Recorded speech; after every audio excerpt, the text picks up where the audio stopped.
WhatsApp का नया feature, लेकिन भारत सरकार ने क्यों लगा दी रोक? आखिर पूरा मामला क्या है?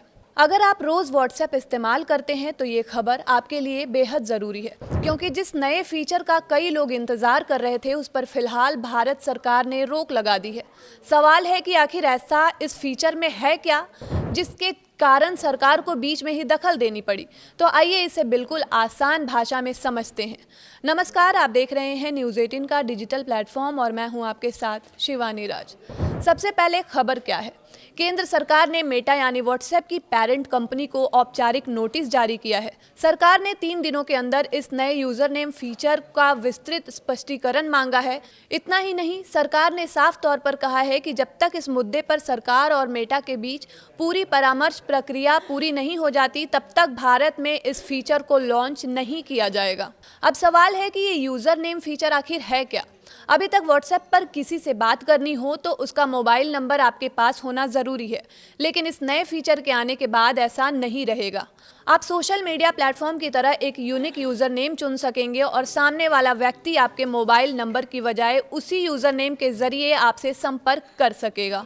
मेटा का कहना है कि इससे सबसे बड़ा फायदा होगा कि लोगों को अपना मोबाइल नंबर हर किसी के साथ शेयर नहीं करना पड़ेगा, यानी प्राइवेसी पहले से ज्यादा मजबूत होगी। सुनने में तो ये फीचर काफी अच्छा लगता है, फिर सरकार को आखिर इस पर आपत्ति क्यों है? यही इस पूरे विवाद का सबसे अहम हिस्सा है। सरकार और साइबर सुरक्षा विशेषज्ञों की चिंता ये है कि अगर इस फीचर के साथ मजबूत सुरक्षा व्यवस्था नहीं बनाई गई तो इसका फायदा साइबर अपराधी उठा सकेंगे। जरा सोचिए, अगर कोई व्यक्ति किसी मशहूर अभिनेता, किसी बड़े पत्रकार, किसी बैंक, किसी सरकारी अधिकारी या किसी बड़ी कंपनी से मिलता जुलता यूजर नेम बना ले, तो आम लोगों के लिए असली और नकली अकाउंट में फर्क करना आसान नहीं होगा। ऐसे फर्जी अकाउंट के जरिए लोगों को निवेश के नाम पर ठगा जा सकता है, बैंक डिटेल मांगी जा सकती है, ओटीपी हासिल करने की कोशिश हो सकती है या फिर गलत सूचनाएं फैलाकर लोगों को गुमराह किया जा सकता है। यानी सरकार की चिंता सिर्फ यूजर नेम फीचर नहीं है, बल्कि उससे संबंधित दुरुपयोग को लेकर है। दरअसल भारत पहले से ही डिजिटल फ्रॉड की बड़ी चुनौती का सामना कर रहा है। हर दिन ऑनलाइन ठगी के हजारों मामले सामने आते हैं। ऐसे में सरकार नहीं चाहती कि कोई नया फीचर अनजाने में साइबर अपराधियों के लिए एक नया रास्ता खोल दे। हालांकि एक दिलचस्प बात यह भी है कि टेलीग्राम और सिग्नल्स जैसे मैसेजिंग प्लेटफॉर्म कई वर्षों से यूजर नेम के जरिए लोगों को जोड़ने की सुविधा देते हैं। फिर सिर्फ व्हाट्सएप पर इतना विवाद क्यों है? इसकी वजह है कि व्हाट्सएप का विशाल यूजर बेस। भारत में करोड़ों लोग व्हाट्सएप का इस्तेमाल करते हैं, इसीलिए यहाँ किसी भी बदलाव का असर बहुत बड़े स्तर पर पड़ सकता है। यही कारण है कि सरकार कोई जोखिम लेने के मूड में नहीं दिख रही है।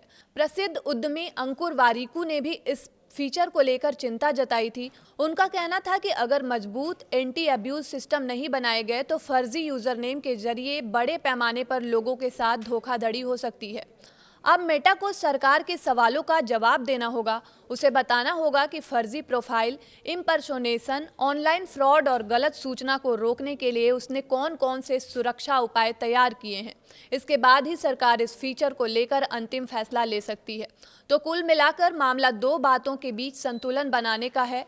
एक तरफ यूजर की प्राइवेसी, जिसे मेटा बेहतर करना चाहता है, तो दूसरी तरफ करोड़ों भारतीयों की डिजिटल सुरक्षा, जिसको लेकर सरकार कोई समझौता नहीं करना चाहती। अब देखना होगा कि मेटा सरकार की चिंताओं का किस तरह जवाब देगा और क्या उसके बाद ये फीचर भारत में लॉन्च हो पाता है या नहीं।